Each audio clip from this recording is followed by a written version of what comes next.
Welcome back. It's Dr. Jen Boni, better known as DocJenFit, your doctor of physical therapy, the owner and creator of Gen Health, our app and platform for your one-stop shop for everything pain and restriction.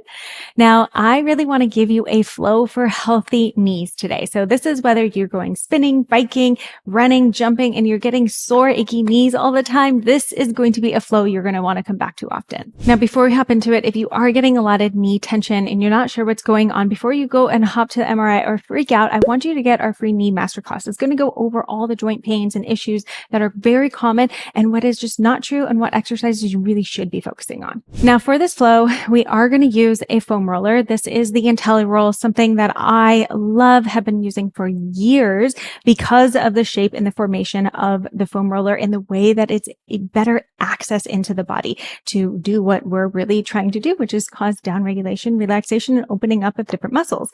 Now, I also do want to have something that I can use as support. You can have a couch, you can have a bench, you can have an ottoman, whatever it may be. And then I'm going to use a little band. This is actually part of our Optimal Body Therapy Kit. It has all different resistance bands that you can use. Plus it comes with a free back plan. So if you don't have resistance bands at home, I highly recommend getting it. All right. So those are our three tools that we're going to use.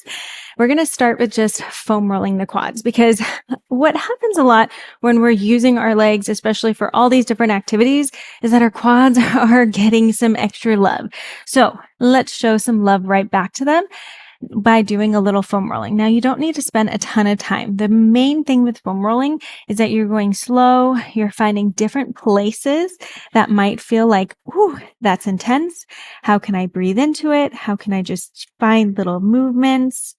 And we're usually really using this to cause relaxation. It's not breaking up fascia. It's not breaking up scar tissue. It's not doing any of that crazy mechanical stuff that we sometimes have been told. It's really talking to the brain, using that touch and pressure sensation to cause relaxation of the muscle. So it's not hanging on so tight, which can cause some extra pressure onto those knees. So whether it is, after a workout or just on off days, just take some time, like 1 to 2 minutes. You don't need a whole bunch of time, but go in different positions, go in different spots and see what you can find, where you start to find some places and areas that you can just relax and breathe. And that feels so tense right into those knees or up into those hips. Those hip flexors connect all the way in, or those quads connect all the way into our hips. So we want to make sure that we go high as well. Okay, so just about 1 to 2 minutes. Just having that feedback and that stimulation can be the thing that helps before we get into a stretch as well. So I'm going to do a quad stretch now. And if you want to have a pillow underneath your knee, or you can do this standing so that you're not in a kneeling position, that's a great modification so that you're not putting so much tension on your knee if they are super sore. Now, the goal here is what's happening at the hip, not necessarily trying to get the heel to your bottom. So I want you to think not trying to force that bottom to your heel, but actually thinking of just slowly and gently rotating that tailbone under. It doesn't have to be deep, just until you start to feel a stretch. And then you're going to just take 10 slow breaths here. Okay, we're going to do it for about 1 minute, but just focusing on 10 slow breaths really helps to just relax in that pressure. You can use support as needed. Okay. It doesn't have to be a balance exercise. So if you're doing the standing, sometimes I like to put my foot onto like the edge of a couch or a bed or a high like stool, something that you can feel like you're getting that good support in that leg, but it's not putting too much pressure on your knee. Okay. And we're just breathing here. So take some breaths around that low rib cage area. Relaxing that tension and pressure. And as you start to feel a little bit better, that's where you can say, okay, can I tuck that tailbone a little bit more? Maybe you do need to lean back into your heel a little bit more. The goal isn't necessarily to lean all the way back. It's just to have some relaxation through that quad.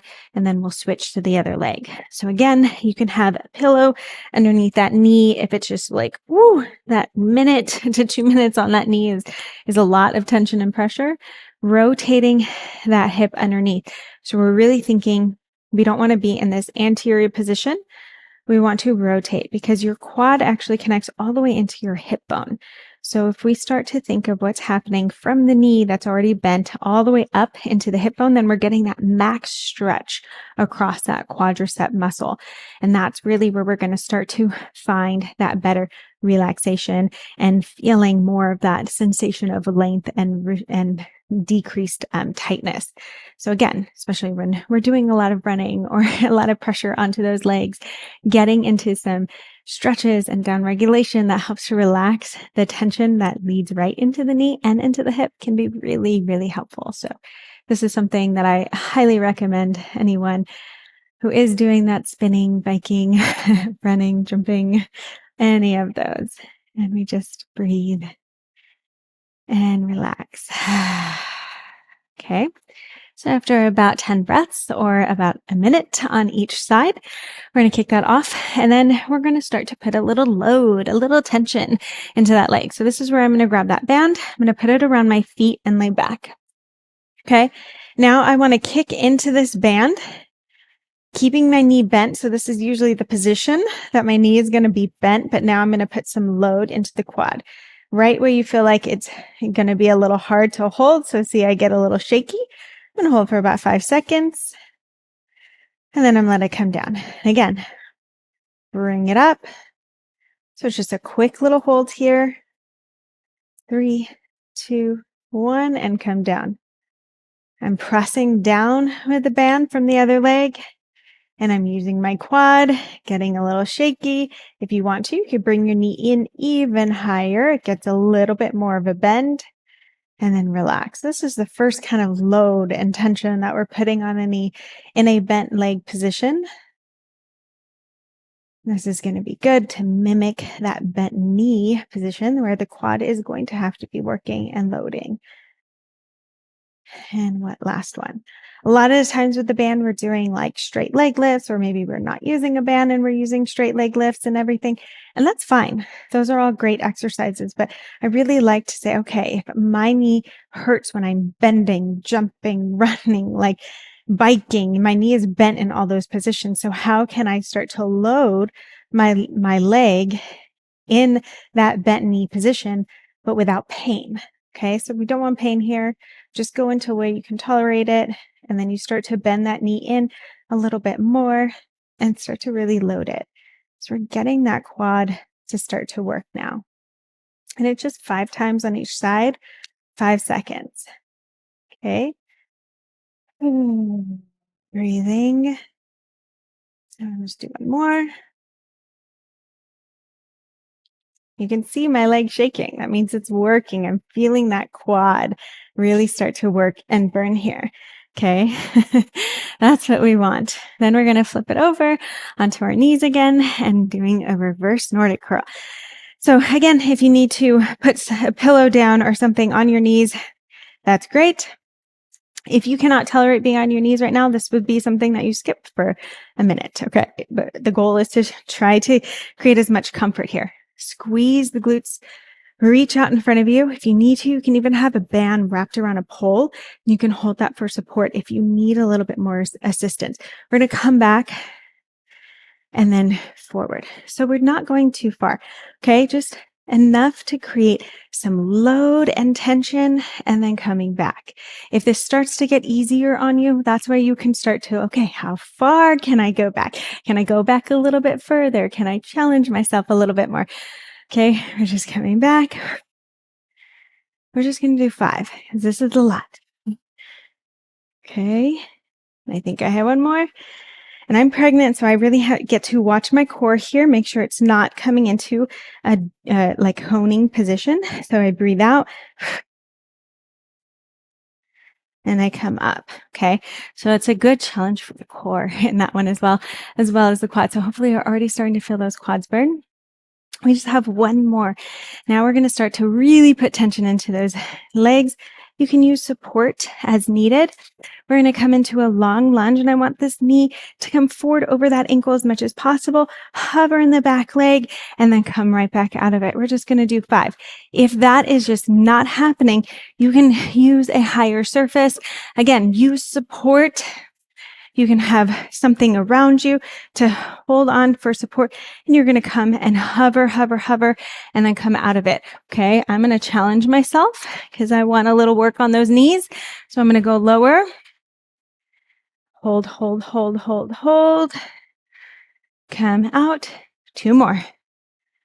Hold, and we're getting ankle mobility at the same time. And we're just going as low as possible, really trying to drive those knees forward. We've been told for too long, we cannot let those knees pass our toes, but this is functional. We need our knee to pass our toe, especially if we want to get into this full range of motion of our knee. And then we'll switch. So it is crucial. Okay, here we go. Long lunge, drive that knee forward, hold, and press away. Try to keep that foot flat the entire time. So we're getting a little ankle mobility at the same time. Praying out. And you hear my knee crack potentially, and that's totally fine. Knees are going to make noises.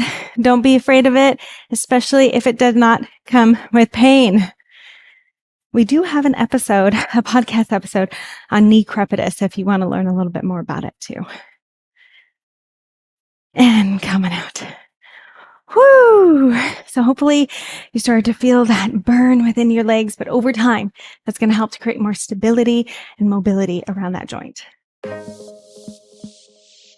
Don't forget, if you love what you're learning, I have so much more in stock for you. So hit that subscribe button, check out the other videos I've done in the past, and leave any comments of any suggestions that you have for videos in the future. And I can't wait to help you feel incredible and amazing within your body.